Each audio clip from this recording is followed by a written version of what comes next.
Et salut à tous les amis, c'est CryptoPartage, c'est un plaisir de vous retrouver pour la vidéo d'analyse du 11 février 2021 avec une map entièrement dans le vert et surtout des altcoins littéralement en feu.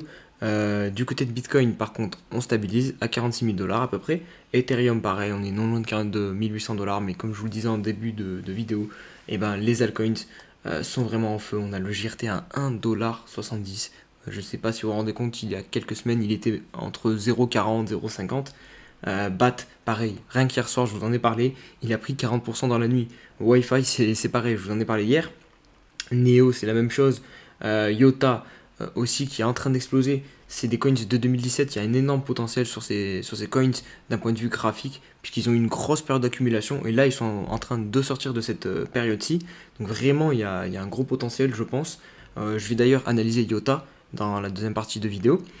Et on a aussi VET, Solana, ICX qui sont en train d'exploser.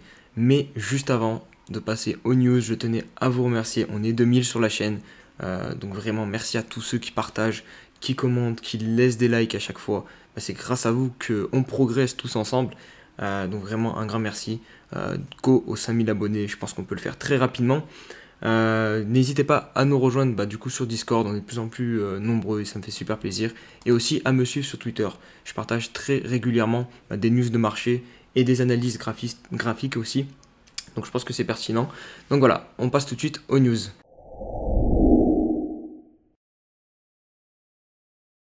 On se retrouve sur l'Alcoin Season Index qui est en train de progresser du coup évidemment. Donc on est à 65. Alors regardez, on se retrouve bientôt dans la fameuse zone de l'Alcoin Season, on n'en est pas loin. Donc il va falloir commencer à se méfier. Je dis pas que le marché va se retourner, enfin que Bitcoin va repartir en Bitcoin Season très rapidement, mais petit à petit on commence à passer, j'ai envie de dire, en surchauffe. Et du coup il va falloir commencer sûrement à prendre des profits sur les alts.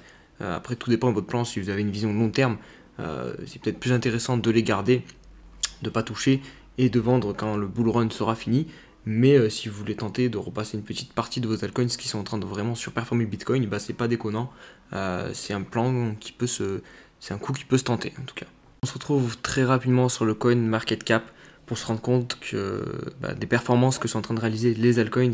Donc on a un top performer sur 7 jours dans les altcoins du top 100, donc Avalanche, Avax qui nous fait plus 250%, suivi de Terra, Luna, Matic Network aussi, 200%, PancakeSwap, donc ça c'est un token de la Binance Smart Chain qui est très en vogue en ce moment et qui vient toucher les quasiment 200% aussi. Iota, je vous en parlais en début de vidéo, on va l'analyser lui, donc 170% en 7 jours. Elrond, Ada Cardano aussi, Quantum 116%, ZRX 100%, le BAT qui commence à se réveiller, qui commence tout juste son pump à mon avis, donc 86%, Atom Cosmos 80%, ICX, Algorand, enfin bref, vraiment que des belles performances sur les altcoins en ce moment. Et je pense que c'est, enfin pas le début, mais qu'on n'est pas forcément à la fin, on est entre les deux. Et il nous reste encore la grosse dernière poussée qui va faire vraiment décoller les pourcentages. Mastercard qui prévoit d'ajouter des cryptos directement au sein de son infrastructure de paiement en 2021. Donc c'est une news qui nous est partagée par Grégory Raymond. Donc une fois de plus, les grandes entreprises mondiales sont en train de s'intéresser aux crypto-monnaies. Et là, c'est une entreprise du système bancaire. Donc c'est très intéressant évidemment. Visa, eux, sont déjà dans la partie. Enfin, c'est déjà plus avancé que Mastercard. Mais c'est très intéressant que du coup Mastercard rentre aussi dans le game. Évidemment, c'est une news bullish. On passe tout de suite sur les graphiques.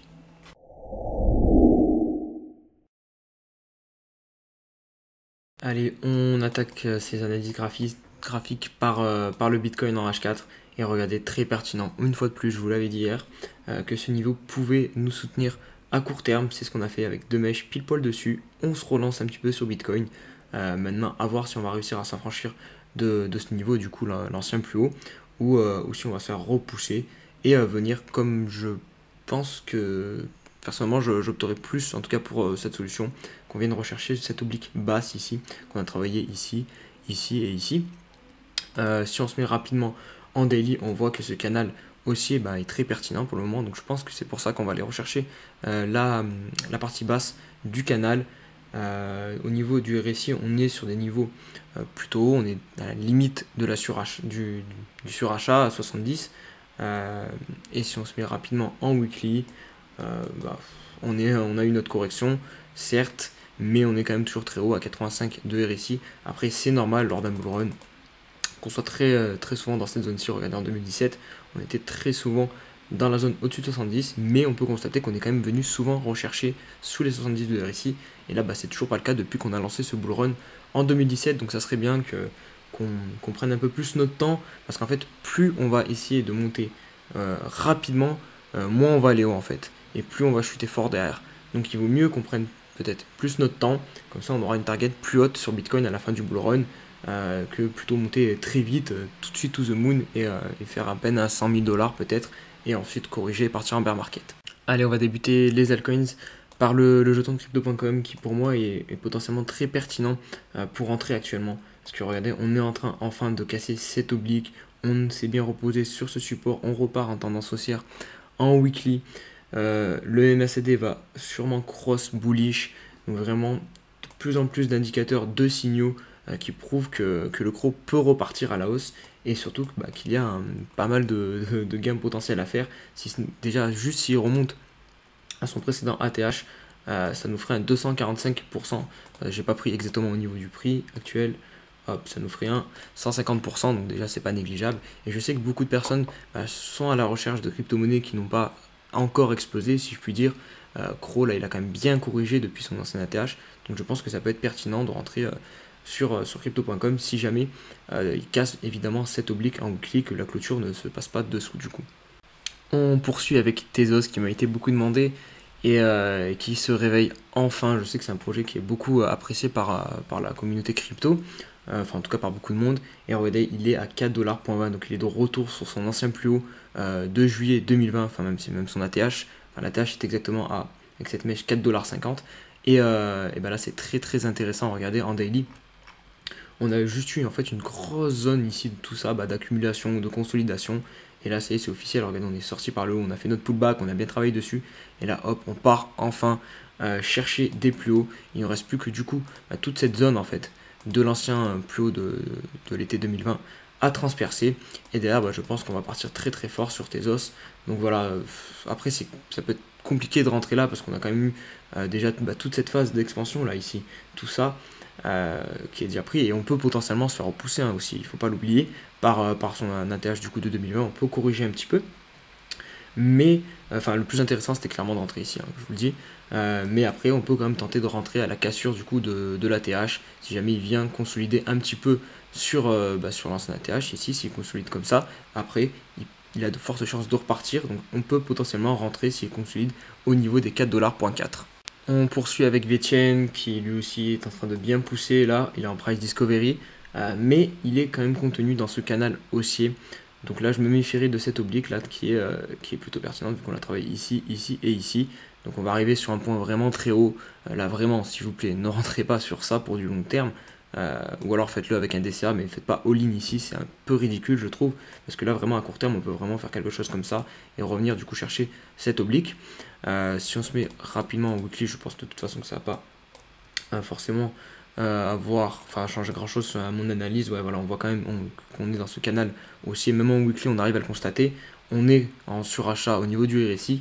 Après évidemment il peut pousser encore haut, il peut casser à la hausse, il peut casser cette oblique et repousser, pousser encore bien plus haut le VET, ça c'est clair et net, surtout en alt season où les pourcentages de hausse peuvent très vite devenir déraisonnables, on peut partir très vite en FOMO, mais rentrer ici c'est clairement pas, je veux dire il y a trop de risques en fait.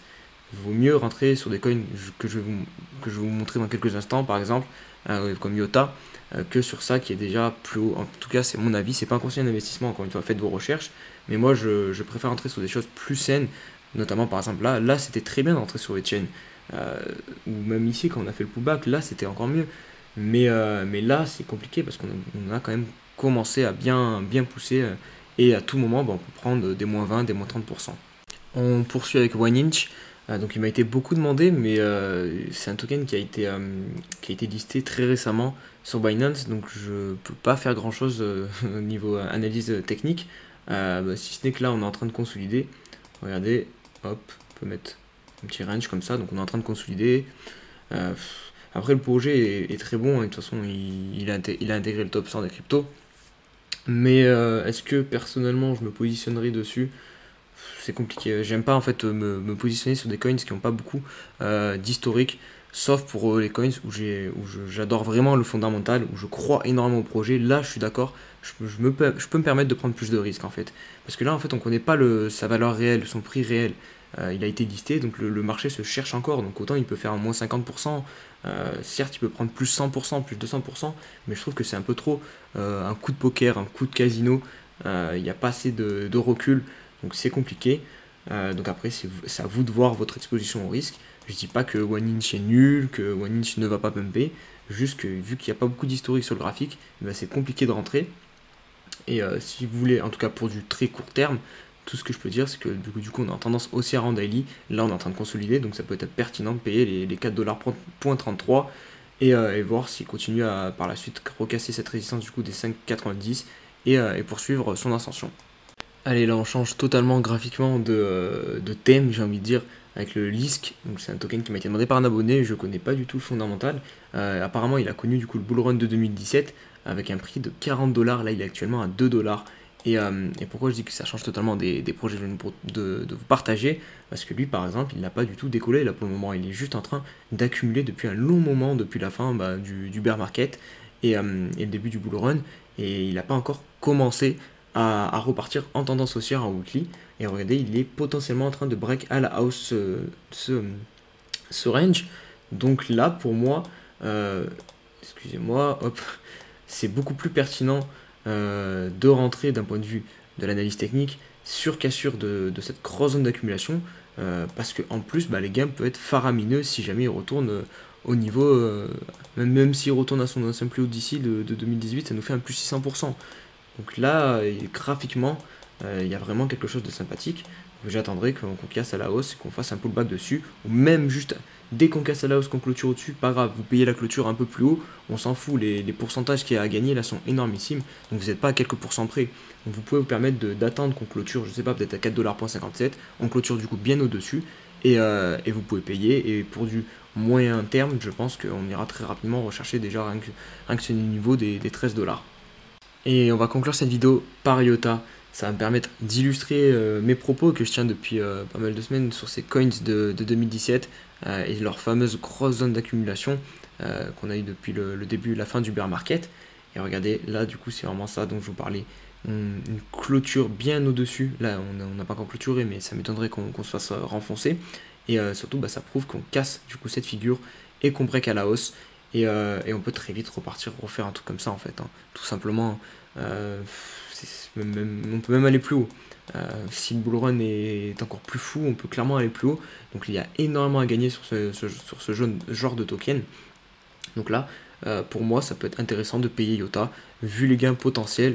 Regardez, déjà si on va jusqu'à l'ancienne ATH, ça nous fait un plus 415%. Donc voilà, ça peut être très intéressant de rentrer sur IOTA, de le tenter. Si vous voulez prendre un peu moins de risque, vous attendez qu'on fasse un pullback sur la zone d'accumulation, mais ça m'étonnerait beaucoup qu'on y retourne. Vu tout ce qu'on a accumulé, quand on casse à la hausse, généralement on casse avec énormément de volume, énormément de force. Beaucoup de personnes vont FOMO dessus, donc on peut très vite, à mon avis, plutôt se retrouver sur des niveaux de prix comme par exemple 2,33, qui est cette clôture ici là. Donc voilà. Mais c'est très intéressant et c'est surtout encourageant. Ça veut dire que pour beaucoup de coins de 2017, on peut revivre du coup un nouveau bull run. Et donc ça peut être intéressant de se placer sur les coins notamment comme Neo. Neo il est en train de faire la même chose. Mais beaucoup de coins qui n'ont pas encore cassé. Ethereum classique, je crois qu'il n'a pas forcément encore cassé cette zone d'accumulation. Donc ça peut être intéressant de se positionner sur ces coins qui ont énormément de potentiel graphiquement. Voilà, c'est tout pour cette vidéo, j'espère qu'elle vous a plu. Si c'est le cas, comme d'hab, n'oubliez pas le petit pouce bleu, de vous abonner pour les nouveaux. Et nous, on se dit à demain pour une nouvelle vidéo. Allez, ciao ciao.